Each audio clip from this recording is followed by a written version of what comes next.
আধিপত্যবাদ বিরোধী সকলের হাত থেকে বাংলাদেশকে মুক্ত করবেই ইনশাআল্লাহ, ইনশাআল্লাহ, ইনশাআল্লাহ। আপনার চেতনাকে শান্ত করতে হবে। ইনসাফের পক্ষে ছেলেটা লড়ছিল। কি অপরাধ ছিল তাকে গুলি করতে হবে? এটা ওসমান হাদিকে গুলি করা হয়নি, গোটা বাংলাদেশের বুকের ভিতরে গুলি করা হয়েছে।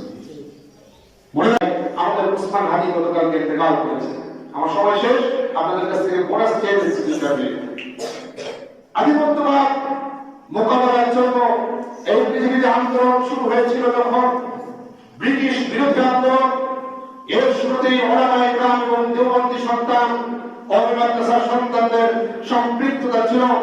ব্রিটিশ যখন 200 বছর শাসন করে গোটা ভারতবর্ষকে পরিপূর্ণভাবে কণ্ঠসা করে, ওই তারা ভাড়া এসে ভাড়াটিয়ারা যখন নিজের দেশের সন্তানদেরকে হত্যা করছিল, শের শাহ খান লড়ে যখন হাজার হাজার আলেমদের কল্লা ছুড়িয়ে তারা আলেমদেরকে হত্যা করছিল, তখন সর্বপ্রথম তাদের বিরুদ্ধে জিহাদ করতে হবে।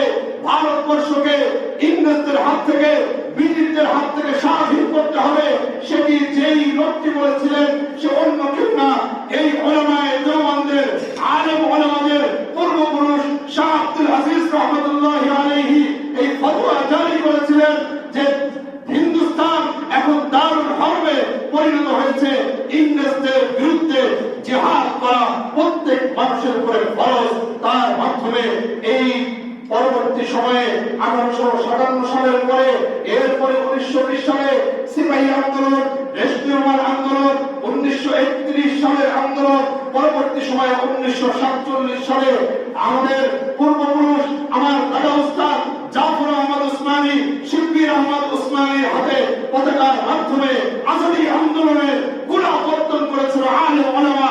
তাদেরিয়া নওজোয়ান বীর শ্রেষ্ঠ বীর সৈনিক ওসমান হাদিকে নির্মমভাবে বাংলাদেশে পুড়ে জ্বালিয়ে মারা হলো।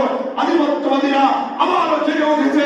সুতরাং মুসলমানের সন্তানদের আবারও লড়তে হবে। এই রাষ্ট্রকে অবশ্যই রক্ষা করতে হবে।